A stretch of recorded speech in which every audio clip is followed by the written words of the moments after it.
Good morning, students. We have studied in the last period the temperature regulation, transmission of sound, properties of water. Now we move on next page number 20. So देखिए वहाँ पे क्या लिखा गया है.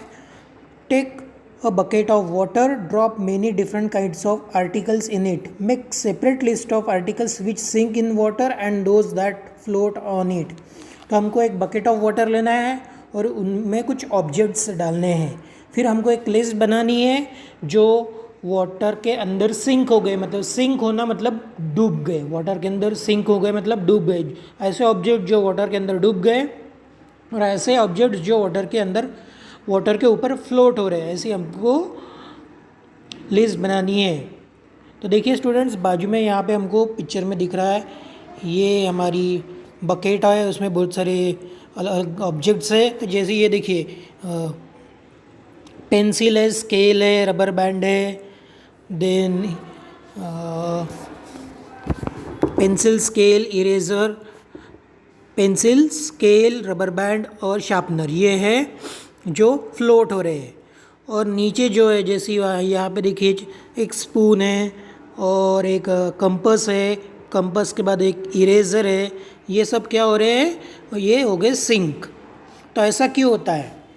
तो naturally जिसका wait ज़्यादा होता है तो वो सिंक हो जाएगा, जो हल्का होता है वो तैरता रहता है, वो फ्लोट होते रहता है, ऐसा हमने पढ़ा है.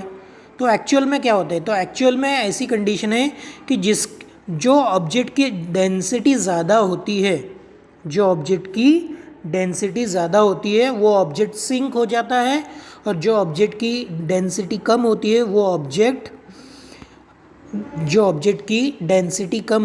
ऑब्जेक्ट फ्लोट होते रहता है.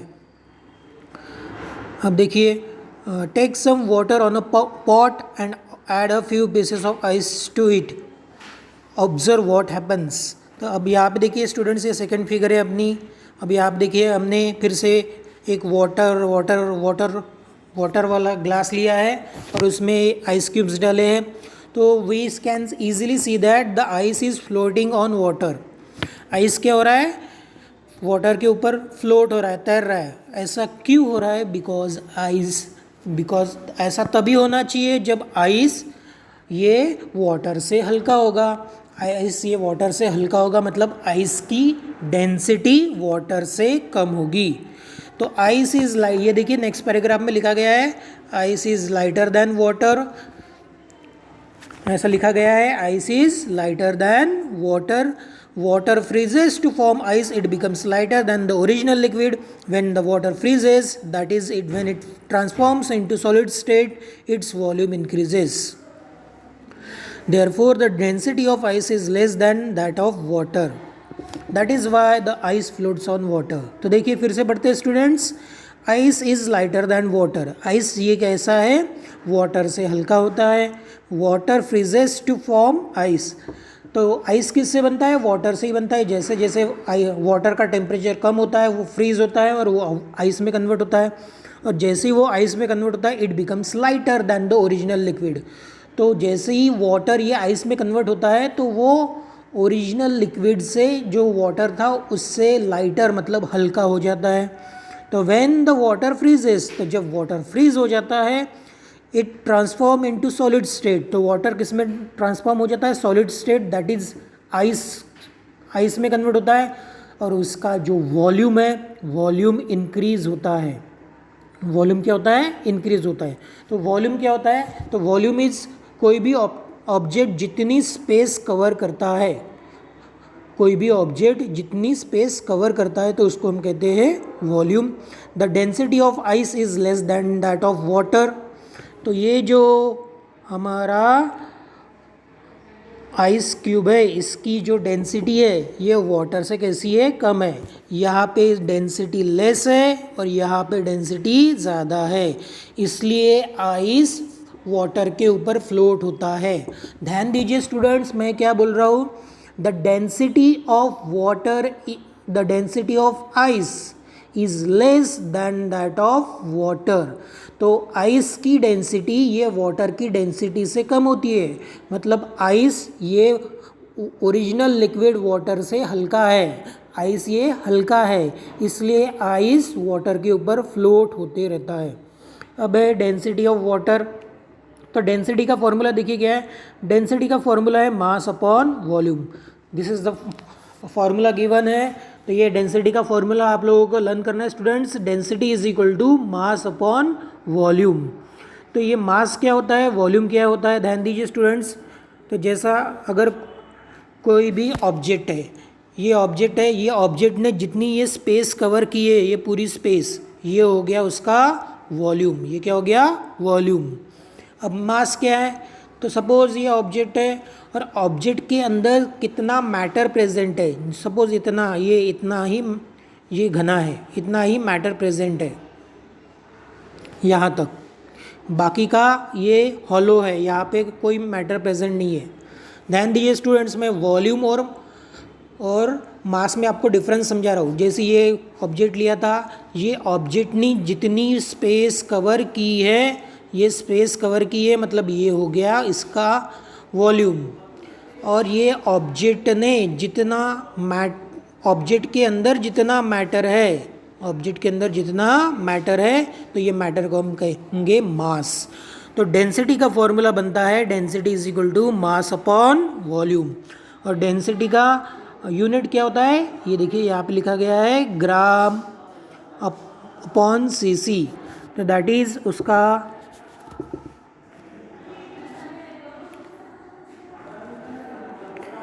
तो देखिए वॉल्यूम का जो यूनिट है, सॉरी माय मिस्टेक, डेंसिटी का जो यूनिट है वो है ग्राम पर सेंटीमीटर क्यूब। डेंसिटी का यूनिट क्या है, ये देखिए यहाँ पे लिखा है hence G/cc is the unit of density. तो G/cc मतलब क्या, तो ग्राम पर क्यूबिक यूनिट, सॉरी ग्राम पर cubic centimetre.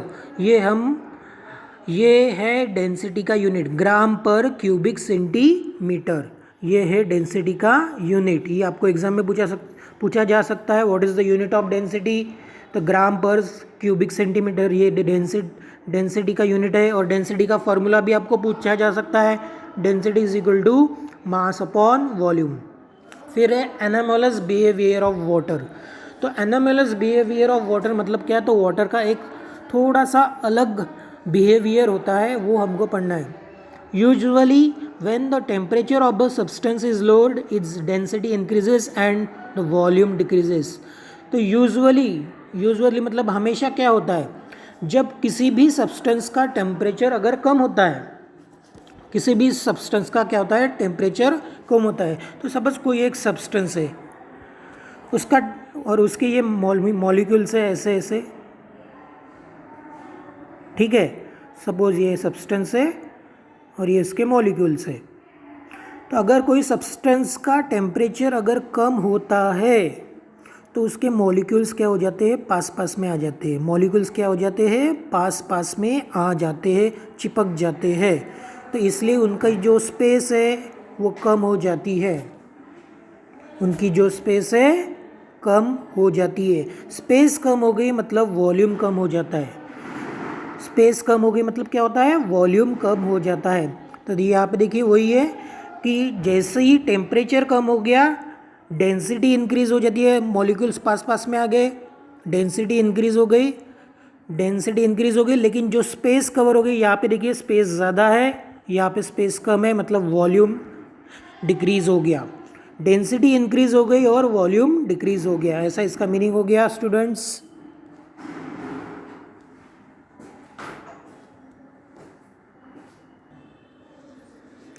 So students, we were studying anomalous behavior of water. So usually when the temperature of a substance is lowered, its density increases as the volume decreases. तो जैसे मैंने आपको बताया students कि अगर किसी substance का टेम्परेचर कम होता है तो उसकी डेंसिटी इंक्रीज़ होती है। डेंसिटी इंक्रीज़ क्यों हो जाती है, बिकॉज सब्सटेंस जिससे बना है, जो मॉलिक्यूल्स है, जो एटम्स हैं, वो बिल्कुल पास पास में आ जाते हैं। वो पास पास में आ गए तो वो डेंस हो जाता है, वो स्ट्रक्चर कैसा हो जाता है, डेंस हो जाता है।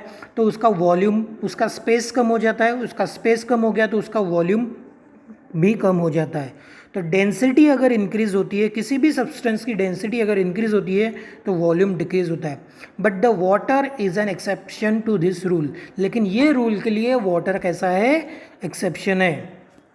कैसा, तो देखिए मैं लास्ट पैराग्राफ जो है वो बता रहा हूँ। The density of water is peculiar. The density of water is peculiar. Peculiar मतलब स्पेशल है, अलग है। वाटर की डेंसिटी एक अलग है। कैसी है? when water at normal temperature starts cooling its density increases like that of most of the liquids। तो अभी जैसे थोड़ी देर पहले हमने पढ़ा था, कोई भी सब्सटेंस है अगर उसका टेम्परेचर कम हो रहा है तो उसकी डेंसिटी इंक्रीज होती है। कोई भी सब्सटेंस का अगर टेम्परेचर कम हो रहा है तो उसकी डेंसिटी इंक्रीज होती है और वॉल्यूम डिक्रीज होता है। वैसे ही जब नॉर्मल टेम्परेचर पे रहता है वाटर, तब वो उसकी भी डेंसिटी इंक्रीज होती है जैसे बाकी के लिक्विड की होती है। क्या बोल रहा हूँ स्टूडेंट्स, ढंग से सुनिए। When the water at normal temperature starts cooling. Normal temperature suppose अगर हम समझ जाते हैं, सपोज नॉर्मल टेम्परेचर अगर जैसे अभी चल रहा है 25 डिग्री कंसिडर करते हैं, तो 25 डिग्री पे अगर हमने नॉर्मल टेम्परेचर कंसिडर किया तो वाटर, और उसको कूलिंग करना स्टार्ट करेंगे तो वाटर की डेंसिटी इंक्रीज होती है जैसे अदर लिक्विड्स की होती है। जैसे अभी हमने पहले पढ़ा था, कोई भी सब्सटेंस अगर उसका टेम्परेचर लो हो रहा है मतलब उसकी डेंसिटी इंक्रीज होती है। वैसा ही वाटर के बारे में होता है, अगर उसका टेम्परेचर कम हो रहा है तो उसकी डेंसिटी इंक्रीज होती है। तो ये कैसा रहेगा, तो जैसे मैंने आपको नॉर्मल टेम्परेचर बताया, फिलहाल सपोज हमने कंसिडर कर लिया 25 डिग्री सेल्सियस, तो 25 से 20 हो गया, 20 से 15 हो गया, 15 से 10 हो गया, 10 से 9, 8, 7, 6, 5, यहाँ तक वाटर की डेंसिटी इंक्रीज होते जाएगी 6 डिग्री सेल्सियस तक। जैसे 25 डिग्री से हमने जैसे स्टार्ट किया और उसका टेम्परेचर कम करते गए, और जैसा ही टेम्परेचर डिक्रीज हो रहा है वाटर की डेंसिटी इंक्रीज होती जाएंगी अप टू 5 डिग्री सेल्सियस। जैसा ही लेकिन उसका वाटर का टेम्परेचर जैसा ही 4 डिग्री सेल्सियस के ऊपर स्टार्ट होगा, जैसा ही वाटर का टेम्परेचर 4 डिग्री सेल्सियस हो गया, वाटर की डेंसिटी डिक्रीज होना स्टार्ट हो जाएंगी। ध्यान दीजिए स्टूडेंट, मैं क्या बोल रहा हूँ। हमने नॉर्मल टेम्परेचर लिया 25 डिग्री सेल्सियस, 25 डिग्री सेल्सियस से 5 डिग्री सेल्सियस पे लाए, तो टेम्परेचर कम हो रहा है तो वाटर की डेंसिटी इंक्रीज हो रही है। वाटर की डेंसिटी क्या हो रही है, इंक्रीज हो रही है। लेकिन जैसा ही वाटर का टेम्परेचर 4 डिग्री सेल्सियस के ऊपर पहुंच गया तो उसकी डेंसिटी डिक्रीज होना स्टार्ट होती है। 4 डिग्री सेल्सियस के नीचे अगर वाटर का टेम्परेचर चला गया तो उसकी डेंसिटी डिक्रीज होना चालू हो जाती है। This means that the density of water is maximum at 4 degree Celsius. तो वाटर की डेंसिटी सबसे ज़्यादा कहाँ पे होती है, 4 डिग्री सेल्सियस पे होती है। ये याद रखिए स्टूडेंट्स आप लोग कि वाटर की डेंसिटी सबसे ज़्यादा 4 डिग्री सेल्सियस पे होती है। फिर जैसे ही 4 डिग्री सेल्सियस के नीचे टेम्परेचर चला गया, वाटर की डेंसिटी डिक्रीज होना स्टार्ट हो जाएगी। If the temperature of water is lowered below 4 degree Celsius, अगर वाटर का टेम्परेचर 4 डिग्री सेल्सियस से नीचे हो गया तो उसकी डेंसिटी डिक्रीज हो जाएगी। डेंसिटी डिक्रीज होगी तो वॉल्यूम इंक्रीज हो जाएगा, स्पेस इंक्रीज हो गया तो वॉल्यूम इंक्रीज होगा। It means that water expands. तो वॉल्यूम इंक्रीज हो गया मतलब वो फैल जाएगा मतलब इंग्लिश में हम कहेंगे it expands. When the temperature falls 4 degree Celsius, this is called as anomalous behaviour of water.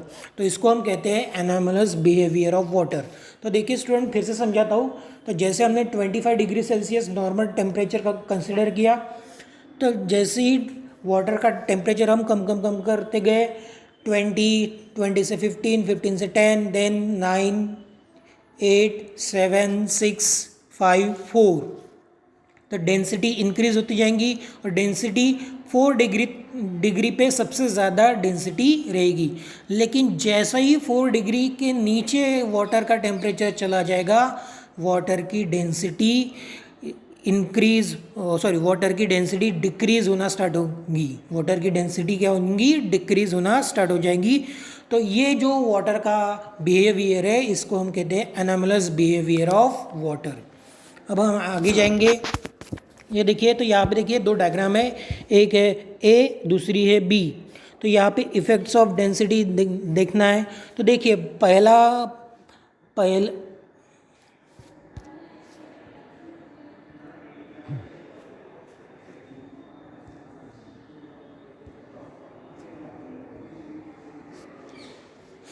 यहाँ पे देखिए स्टूडेंट्स, पहली जो पिक्चर है इसमें वाटर, ये जो हमारा वाटर है, ये वाटर में हम यहाँ पे हमको पोटैटो सिंक होते हुए नज़र आ रहा है। तो ये वाटर कैसा है, सिंपल वाटर है। कैसा वाटर है ये, सिंपल वाटर है। तो सिंपल वाटर है तो उसकी डेंसिटी कम रहेगी, उसकी डेंसिटी क्या रहेगी, कम रहेगी। देखिए take 2 big glasses, add 4 to 5 spoonfuls of salt to the water in the one glass and dissolve it completely. Now place a potato in one water glass, potato will sink. Now take out the potato from that glass and put it in the salt water and observe. The density of water is the glass is greater due to the dissolved salt. The potato floats in that water. The water becomes the increased density. तो देखिए students, यहाँ पे मैं सीधा आपको direct समझा देता हूँ। जैसे ये फर्स्ट फिगर है हमारी, ये फर्स्ट फिगर में यहाँ पे वाटर सिंपल वाटर है तो इसकी डेंसिटी कम है, इसकी डेंसिटी कैसी है, कम है। तो डेंसिटी कम है तो यहाँ पे ये जो पोटैटो ये सिंक हो जाएगा, डूब जाएगा। फिगर ए में डेंसिटी कम है वाटर की तो वो पोटैटो जो है वो सिंक हो जाएगा, डूब जाएगा। लेकिन जो सेकंड फिगर है यहाँ पे हमने वाटर के अंदर सॉल्ट मिक्स कर दिया है। सेकंड फिगर में वाटर के अंदर क्या मिक्स कर दिया है, सॉल्ट मिक्स कर दिया है। तो सॉल्ट मिक्स करने के वजह से यहाँ पे वाटर की डेंसिटी इंक्रीज हो गई। वाटर की डेंसिटी इंक्रीज हो गई तो इसलिए जो पोटैटो है वो सिंक नहीं होगा, वो फ्लोट होते रहेगा। वो क्या होते रहेगा, फ्लोट होते रहेगा। अब आगे पढ़ते हैं। Solute, the substance that dissolve. तो सोल्यूट का मतलब क्या होता है, द सब्सटेंस दैट डिजॉल्व। तो ऐसा सब्सटेंस जो घुल जाता है, ऐसा सब्सटेंस जो घुल जाता है उसको हम कहते हैं सोल्यूट। तो जैसे एग्जांपल है, अगर हम सॉल्ट लेते हैं या फिर शुगर लेते हैं। अगर हमने सॉल्ट लिया या फिर शुगर लिया, सॉल्ट लिया पानी में अंदर उसको मिक्स करना है, मिक्स कर दिया तो वो पानी वाटर के अंदर मिक्स हो जाएगा, पूरा घुल जाएगा। या फिर हमने शुगर भी ली, वो भी वाटर के अंदर पूरी उसको हमने स्टर करते रहेंगे, घुलाते रहेंगे तो वो पूरा वाटर के अंदर मिक्स हो जाएगा। तो ये जो जैसे ये सॉल्ट है और शुगर है, ये कैसे है, डिज़ोल्व हो जाते हैं। डिज़ोल्व मतलब पानी के अंदर मिक्स घुल जाते हैं। तो ऐसे सब्सटेंस जो घुल जाते हैं, डिज़ोल्व हो जाते हैं, उनको हम कहते हैं सोल्यूट। ऐसे सब्सटेंस जो डिज़ोल्व हो जाते हैं, घुल जाते हैं वाटर में या फिर किसी भी लिक्विड में घुल जाते हैं, तो उसको हम कहेंगे सोल्यूट। एग्जाम्पल है सॉल्ट और शुगर। दूसरा है सॉल्वेंट। तो जिसमें सोल्यूट डिज़ोल्व होता है उस सब्सटेंस को हम कहते हैं सॉल्वेंट। जिसमें सोल्यूट डिज़ोल्व होता है उस सब्सटेंस को हम कहते हैं सॉल्वेंट। तो जैसे अभी हमने एग्जांपल लिया था सॉल्ट और शुगर का, तो सॉल्ट किस में डिज़ोल्व हो गया, वाटर के अंदर। या फिर अगर हमने शुगर का एग्जांपल ले लिया, शुगर किसके अंदर डिज़ोल्व हो गई, वाटर के अंदर। तो वाटर ये हो गया सॉल्वेंट। वाटर क्या हो गया, सॉल्वेंट। तो सोल्यूट जिसमें डिज़ोल्व होता है, सोल्यूट जिसमें डिज़ोल्व होता है उसको हम कहते हैं सॉल्वेंट। जैसे एग्जांपल है वाटर। जैसे हम हमारे घर में भी देखिए नींबू पानी बनाते हैं, तो जब हमको नींबू पानी बनाते हैं तो हम वाटर के अंदर नींबू निचोड़ के डालते हैं, देन उसमें सॉल्ट, शुगर ये सब डालते हैं।